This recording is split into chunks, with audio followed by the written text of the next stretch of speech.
ان اللہ وملائکتہ یصلون علی النبی یا ایہا الذین آمنوا صلوا علیہ وسلموا تسلیما اللہم صل علی سیدنا محمد وعلی آل سیدنا محمد وبارک وسلم علیہ الصلاۃ والسلام علیک یا سیدی یا رسول اللہ وعلی آلک واصحابک یا سیدی یا حبیب اللہ۔ ساتھ محترم، رات کو ہم نے 5ویں تراویح میں 6واں پارہ اور 7ویں کا ربع ہم نے سنا۔ اس کے اہم مضامین کا خلاصہ سماعت فرما لیجیے۔ اسلام کا ایک اہم اصول یہ ہے کہ اسلام دوسروں کے عیبوں کو چھپانے کا حکم دیتا ہے اور برائی کی تشہیر کو پسند نہیں فرماتا، مگر اس کے باوجود مظلوم کو یہ اجازت دی گئی ہے کہ وہ ظالم کے خلاف آواز بلند کر سکتا ہے۔ آیت نمبر 150 میں فرمایا، جو لوگ ایمان لانے میں اللہ اور اس کے رسولوں کے درمیان فرق کریں یا بعض رسولوں پر ایمان لائیں بعض کا انکار کریں یا ایمان اور کفر کے درمیان کوئی درمیانی راستہ تلاش کریں، یہ سب لوگ پکے کافر ہیں۔ مومن صرف وہ ہیں جو اللہ پر ایمان لائیں اور بلا تفریق اس کے سارے رسولوں پر بھی ایمان لائیں۔ آیت نمبر 153 تا 161 میں یہود کی بہت ساری جہالتوں، سرکشیوں، ہٹ درمیوں اور فرمائشی مطالبات کا ذکر کیا گیا۔ انہوں نے رسول پاک علیہ الصلاۃ والسلام سے مطالبہ کیا کہ ہم پر آسمان سے کتاب نازل کریں۔ اللہ تعالیٰ نے فرمایا، یہ موسیٰ علیہ السلام سے اس سے بھی بڑے مطالبات کر چکے ہیں، جو یہ ہیں: نمبر 1، اللہ تعالیٰ کی ذات کو ہمیں کھلم کھلا دکھلاؤ، چنانچہ ان کے ظلم کی وجہ سے انہیں آسمانی بجلی نے پکڑ لیا۔ نمبر 2، پھر واضح دلائل آنے کے باوجود انہوں نے بچھڑے کی پوجا کی، اللہ تعالیٰ نے ان کی توبہ قبول فرما لی۔ نمبر 3، ان کے سروں پر طور کو اٹھا کر ان سے دین پر قائم رہنے کا وعدہ لیا اور انہوں نے اپنے وعدے کو توڑ دیا۔ نمبر 4، اسی طرح ان سے سجدہ ریز ہوتے ہوئے دروازے میں داخل ہونے اور ہفتے کے دن کی تقدیس کو پامال نہ کرنے کا عہد لیا گیا۔ پھر اللہ تعالیٰ نے ان کی عہد شکنی اور کفر کی وجوہات بھی بیان کی کہ یہود نے وعدے کی خلاف ورزی کیوں کی۔ نمبر 1، انہوں نے اللہ تعالیٰ کی آیات کا انکار کیا۔ آیات سے مراد انبیاء کرام کے معجزات ہیں۔ نمبر 2، انبیاء کرام کو ناحق قتل کیا۔ نمبر 3، حضرت مریم کے اوپر بہتان باندھا۔ نمبر 4، مسیح عیسیٰ بن مریم کے قتل کا دعویٰ کیا۔ نمبر 5، ہٹ دھرمی سے یہ کہا کہ ہمارے دلوں پر غلاف ہیں، تو اللہ تعالیٰ نے فرمایا دراصل ان کے کفر کی وجہ سے ان کے دلوں پر مہر لگا دی گئی۔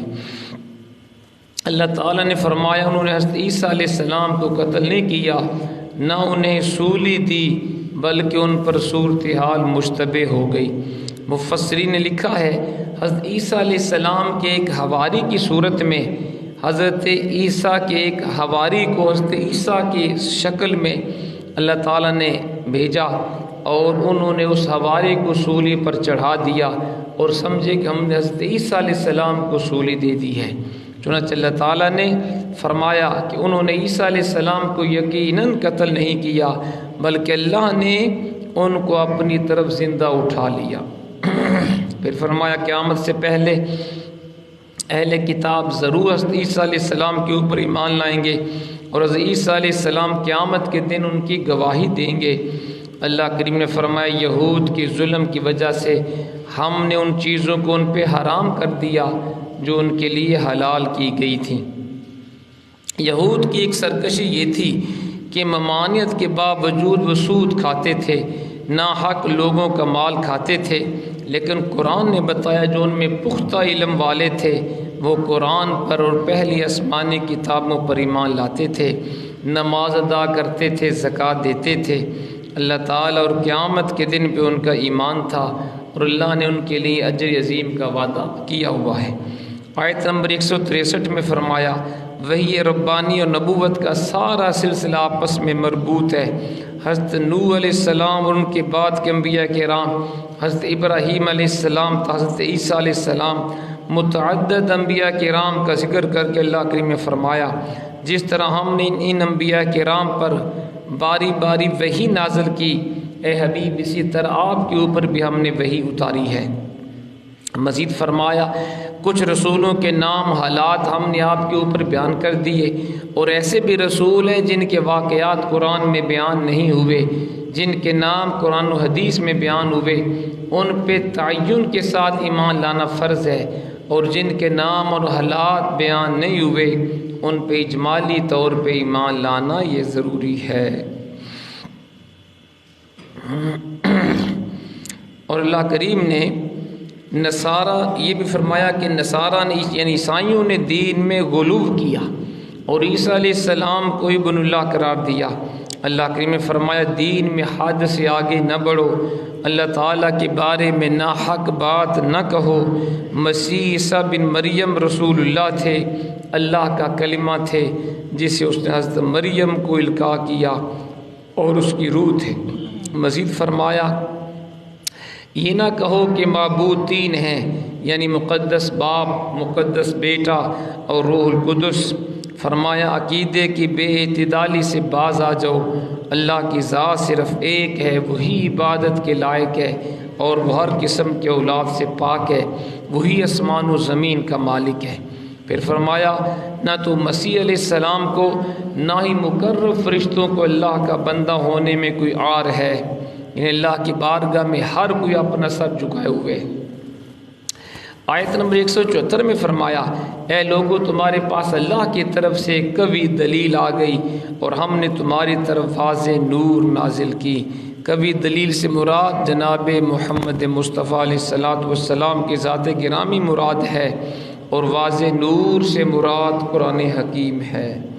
سورہ نساء کی آخری آیت میں وراثت کا ایک مسئلہ بیان ہوا کہ اگر کوئی شخص فوت ہو جائے، اس کے ماں باپ بھی زندہ نہیں، اس کے اولاد بھی نہ ہو، اسے شریعت کی اصطلاح میں کلالہ کہتے ہیں، اور اس کی ایک حقیقی یا باپ کی طرف سے بہن ہو تو اس بہن کو کل ترکے کا آدھا حصہ ملے گا، اور اگر وہ بہن فوت ہو جائے اور وہ بھی بے اولاد ہے تو یہ شخص اس کے پورے ترکے کا وارث قرار پائے گا، اور اگر اس کی دو یا دو سے زیادہ بہنیں ہوں انہیں کل ترکے کا 2/3 ملے گا، اور اگر اس شخص کے ورثاء میں حقیقی یا باپ کی طرف سے بہن بھائی ہوں تو ان میں پورا ترکہ تقسیم کر دیا جائے گا، اور ہر بھائی کو بہن سے دگنا ملے گا۔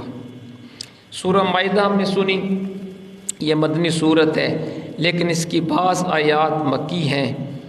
اس صورت کی 2 آیتوں میں مائدہ یعنی دسترخوان کا ذکر ہے، اس لیے اس کا نام سورۃ المائدہ رکھا گیا۔ اس صورت کو سورۃ العقود بھی کہتے ہیں، سورۃ المنقذہ کہتے ہیں۔ رسول پاک علیہ السلام نے فرمایا سورۃ المائدہ اللہ کی ملکوت میں منقذہ کہلاتی ہے، یعنی یہ صورت اپنے پڑھنے والے کو عذاب کے فرشتوں سے نجات دیتی ہے۔ وعدے کو پورا کرنے کا حکم دے کر اللہ تعالیٰ نے تربیت اخلاق سے صورت کا آغاز فرمایا۔ انفرادی، اجتماعی بلکہ بین الاقوامی معاملات و تعلقات میں وعدہ کو پورا کرنے کی اہمیت ہر عقل مند کے اوپر واضح ہے۔ مزید فرمایا مستثنیات کے سوا 4 پاؤں والے جانور حلال کیے گئے، لیکن احرام کی حالت میں شکار حلال نہیں ہے۔ مزید فرمایا کہ اللہ تعالیٰ کی نشانیوں اور حرمت والے ان 4 مہینوں کے بے حرمتی نہ کرو۔ اسی طرح کعبہ میں بھیجی ہوئی قربانیوں اور جن جانوروں کے گلوں میں قربانی کی علامت کے پٹے پڑے ہوں ان کی بھی بے حرمتی نہ کیا کرو، اور یہ کہ احرام کھولنے کے بعد شکار کر سکتے ہو۔ اس کے بعد مسلمانوں کو نیکی کے کاموں میں ایک دوسرے کی مدد کرنے اور گناہ اور ظلم کے کاموں میں مدد نہ کرنے کا حکم دیا گیا۔ یہ آیت مبارکہ جوامع الکلم میں سے ہے۔ ہر خیر و شر، بلائی اور برائی کا اس آیت کریمہ میں بڑے اختصار کے ساتھ ذکر کر دیا گیا۔ آیت نمبر 3 میں محرمات قطعیہ کا بیان ہے جو یہ ہیں۔ نمبر 1 وہ حلال جانور جو طبی موت مر گیا ہو اور ذبح نہ کیا جا سکا ہو، یعنی مردار۔ نمبر 2 ذبح کے وقت بہنے والا خون یہ بھی منع ہے۔ نمبر 3 خنزیر کا گوشت۔ نمبر 4 جس جانور پہ ذبح کے وقت غیر اللہ کا نام آئے اس کو بھی آپ نہیں کھا سکتے۔ نمبر 5 وہ حلال جانور جو گلا گھونٹنے سے مر گیا ہو۔ نمبر 6 وہ حلال جانور جو چوٹ لگنے سے مرا ہو۔ نمبر 7 وہ حلال جانور جو بلندی سے گر کر مر گیا ہو۔ نمبر 8 وہ حلال جانور جسے دوسرے جانور نے سینگوں کی چوٹ سے مار دیا ہو۔ نمبر 9 جسے درندوں نے کھایا ہو۔ نمبر 10 وہ حلال جانور جو بتوں کے تھان پہ ذبح کیا گیا ہو۔ نمبر 11 فال کے تیروں سے قسمت کا حال معلوم کرنا۔ یہ ساری چیزیں اسلام نے حرام کی ہیں۔ یہی وہ آیت مبارکہ ہے جس میں مسلمانوں کے لیے ایک اعزازی اعلان ہوا کہ آج میں نے تمہارے لیے تمہارا دین مکمل کر دیا، تم پر اپنی نعمت پوری کر دی، تمہارے لیے اسلام کو بطور دین پسند کر لیا۔ قرآن سے پہلے کہ کسی الہامی کتاب میں تکمیل دین کا اعلان نہیں ہوا، اسی آیت میں بتایا کہ حالت اضطرار میں بقائے جان کے لیے بقدرت ضرورت حرام چیز کا کھانا جائز ہے۔ اسی صورت میں شکاری کتوں کے ذریعے شکار کیے گئے حلال جانور کے حکم کو بیان کیا گیا۔ آیت نمبر 5 میں بتایا کہ مسلمانوں کا کھانا اہل کتاب کے لیے حلال ہے اور اہل کتاب کا کھانا مسلمانوں کے لیے حلال ہے، بشرطے کہ وہ کھانا اپنے اصل کے اعتبار سے حلال ہو اور اس میں کسی قسم کی آمیزش نہ ہو۔ اسی آیت میں حکم بھی بیان ہوا کہ اہل کتاب کی آزاد پاک دامن عورتوں سے مسلمان کا نکاح جائز ہے۔ آیت نمبر 6 میں اللہ نے وضو کے 4 فرائض بیان کیے۔ یہ غور سے سنیں، وضو کے 4 فرائض، اس کے بغیر وضو نہیں ہوگا، یہ ہم سب کو یاد کرنے چاہیے، عمل کرنا چاہیے۔ وضو کا پہلا فرض جو سورۃ مائدہ میں بیان ہوا، پورا چہرہ دھونا، پیشانی کی ابتدا سے ٹھوڑی کے نیچے تک، دونوں کانوں کے لو کے درمیان پورا چہرہ دھونا، یہ وضو کا پہلا فرض ہے۔ دوسرا دونوں بازو کو سمیت دھونا، یہ قرآن بیان کرتے ہیں۔ تیسرا سر کا مسح کرنا، اور چوتھا دونوں پاؤں ٹخنوں سمیت دھونا۔ یہ وضو کے 4 فرائض ہیں۔ اس کے بعد مریض، مسافر، بے وضو اور جنبی یعنی جس پہ غسل واجب ہو اس کے لیے ضرورت کے وقت تیمم کرنے کی اجازت ہے۔ آیت نمبر 8 میں بے لاگ انصاف کا حکم دیتے ہوئے فرمایا کسی قوم کی عداوت کی وجہ سے تم بے انصافی پر آمادہ نہ ہو، تم عدل کرتے رہو اور یہی چیز خوف خدا کے زیادہ قریب ہے۔ آیت نمبر 11 میں یہودیوں نے نبی پاک علیہ الصلوۃ والسلام کو بلایا تھا اور اوپر سے پتھر پھینک کر حضور کو شہید کرنے کا ناپاک جسارت کی، تو اللہ نے اس کا ذکر بھی کیا اور اللہ نے اپنے حبیب کی حفاظت فرما لی، اپنے حبیب کو بچا لیا۔ آیت نمبر 12 میں اللہ تعالیٰ کے بنی اسرائیل سے میثاق کا ذکر کرتے ہوئے فرمایا کہ اللہ نے فرمایا بے شک میں تمہارے ساتھ ہوں، اگر تم نماز قائم کرتے رہے، زکوٰۃ دیتے رہے، میرے رسولوں پر ایمان لائے، تم نے ان کی تعظیم کے ساتھ مدد کی اور اللہ کو اس کے دیے ہوئے مال سے اچھا قرض دیا، تو میں ضرور بے ضرور تمہارے گناہوں کو مٹا دوں گا، میں تم کو ضرور ان جنتوں میں داخل کروں گا جن کے نیچے نہریں رواں دواں ہیں۔ اس کے بعد پھر بنی اسرائیل کی عہد شکنی، سنگ دلی، کلام اللہ میں تحریف کرنے پہ ان پہ اللہ کی لعنت کا بیان ہے۔ آگے چل کر فرمایا میثاق الہی کے بڑے حصے کو بلا دینے کی پاداش میں ان کے درمیان قیامت تک کے لیے بغض و عداوت، منافرت کو پیدا کر دیا۔ اہل کتاب کے جرائم تو بہت زیادہ ہیں، لیکن یہاں ان کے بہت کم جرائم کو بیان کیا گیا، کیونکہ مقصد ان کی اصلاح ہے نہ کہ ان کے جرائم کی تشہیر۔ پھر اللہ کریم نے فرمایا بے شک تمہارے پاس اللہ کی طرف سے نور نبوت اور روشن کتاب آئی، اللہ اس کے ذریعے سلامتی کے راستوں پر ان لوگوں کو چلاتا ہے جو اس کی رضا کی پیروی کرتے ہیں، اور اپنے اذن سے ان کو اندھیروں سے نکال کر روشنی کی طرف لاتا ہے، ان کو سیدھے راستے کی طرف ہدایت دیتا ہے۔ آیت نمبر 17 میں اللہ تعالیٰ نے مسیح بن مریم کو الہ قرار دینے والوں کا ذکر کیا اور فرمایا بفرض محال اللہ مسیح بن مریم اور ان کی ماں کو ہلاک کرنا چاہے تو ساری روئے زمین کے لوگ مل کے ان کو بچا نہیں سکتے۔ پھر یہود و نصارہ کی اس خوش فہمی اور باطل نظریے کا رد فرمایا کہ وہ اللہ کے بیٹے اور اس کے محبوب ہیں۔ فرمایا تم بھی انسانوں میں سے ہو۔ اہل کتاب کو مخاطب کر کے فرمایا کہ انبیاء کی بعثت کے بعد ایک فترت یعنی انقطاع کا دور آیا، پھر ہم نے اپنے رسول پاک کو مبعوث کیا تاکہ تم یہ نہ کہہ سکو کہ ہمارے پاس کوئی بشیر و نذیر نہیں آیا، سو اب تمہارے پاس اللہ کی طرف سے اللہ کی رحمت کی بشارت دینے والے اور اس کے عذاب سے ڈرانے والے آخری رسول محمد مصطفیٰ علیہ الصلاۃ والسلام تشریف لا چکے۔ آیت نمبر 21 تا 26 میں اللہ کریم نے فرمایا بنی اسرائیل کو مقدس سرزمین میں داخل ہونے کا حکم دیا۔ انہوں نے کہا اے موسیٰ اس سرزمین میں تو بڑے طاقتور لوگ بستے ہیں، پہلے ان کو نکالیں، ہم داخل نہیں ہوں گے، آپ جائیں آپ کا رب جائے، ان دونوں سے جنگ کرے، ہم تو یہاں بیٹھے ہوئے ہیں۔ موسیٰ علیہ السلام جب اپنی قوم سے مایوس ہو گئے تو اللہ کی بارگاہ میں عرض کی پروردگار بس میرا اپنے پر اپنے بھائی پر میرا جو ہے وہ زور چلتا ہے، بس میرے اور میری نافرمان قوم کے درمیان فیصلہ فرما دے۔ بنی اسرائیل کی نافرمانیوں کی وجہ سے 40 سال تک ان پہ مقدس سرزمین کو حرام کر دیا گیا اور وہ زمین میں بھٹکتے رہے۔ آیت نمبر 27 تا 31 میں آدم علیہ السلام کے 2 بیٹوں کا واقعہ بیان ہوا، دونوں نے اللہ کی بارگاہ میں قربانی پیش کی، ایک کی قربانی ہو گئی قبول ہو گئی، دوسرے کی رد ہو گئی۔ تو جس کی رد ہوئی اس نے کہا اپنے بھائی کو میں تمہیں قتل کروں گا، تو پھر قابیل نے حابیل کو قتل کیا، ٹھیک ہے، اور پھر اس سے پہلے قتل ہوا نہیں تھا، اب لاش کا کیا کرے، تو اللہ نے کوا بھیجا، اس نے زمین کھودی، اس طرح اس نے اپنے بھائی کو پھر اس کے اندر چھپا دیا۔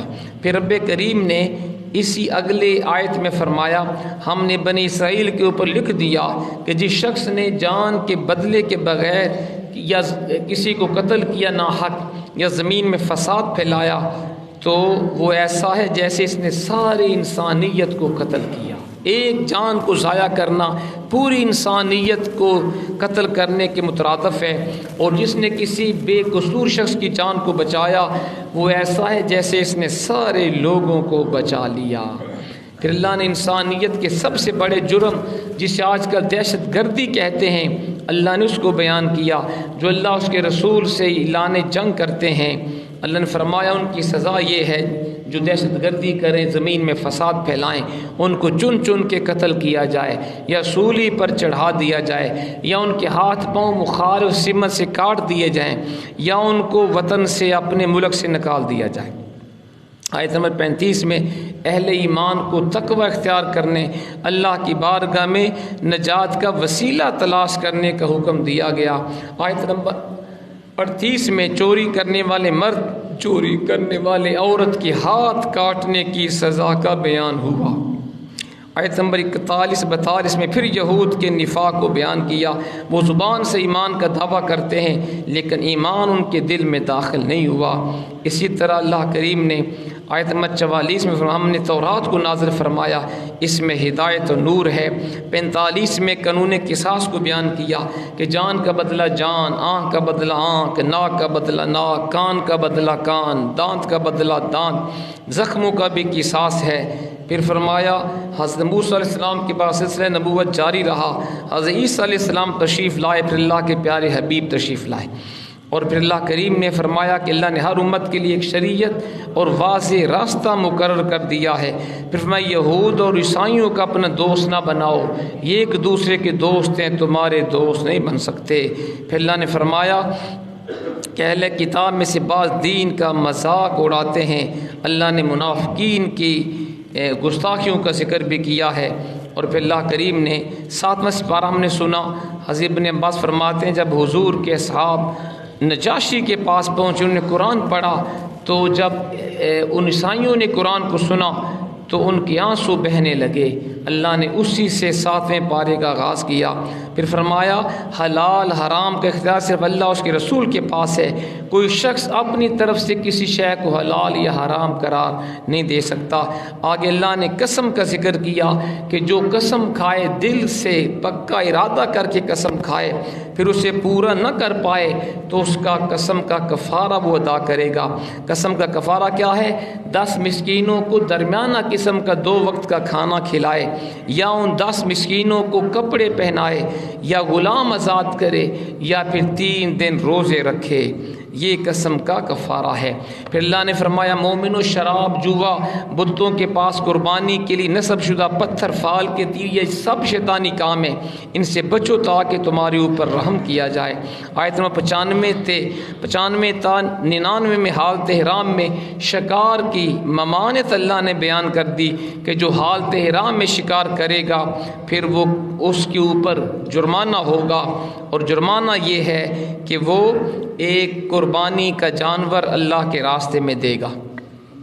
پھر اللہ نے فرمایا کہ میرے حبیب سے فضول قسم کے سوال نہ کیا کرو ورنہ تمہیں افسوس کرنا پڑے گا. اللہ نے اپنی نعمتوں کا ذکر کیا، حضرت عیسیٰ علیہ السلام کو جو اللہ نے معجزات دیے اس کا ذکر بھی کیا، اور پھر اللہ نے بنی اسرائیل کی فرمائش کا ذکر کیا. انہوں نے حضرت عیسیٰ سے کہا تھا دعا کریں اللہ ہمارے اوپر پکا پکایا کھانا اتارے تاکہ ہماری عید ہو جائے، پہلوں کی بھی عید اور بعد میں آنے والوں کی عید. تو اللہ نے پھر وہ دسترخوان اتارا. اب سوال یہ ہے حضرت عیسیٰ علیہ السلام کی دعا کے اوپر دسترخوان اترے تو بنی اسرائیل اسے عید کا دن منائیں، یعنی خوشی منائیں، تو جس دن آمنہ کا لال دنیا میں تشریف لائے اس سے بڑی عید کون سی ہوگی؟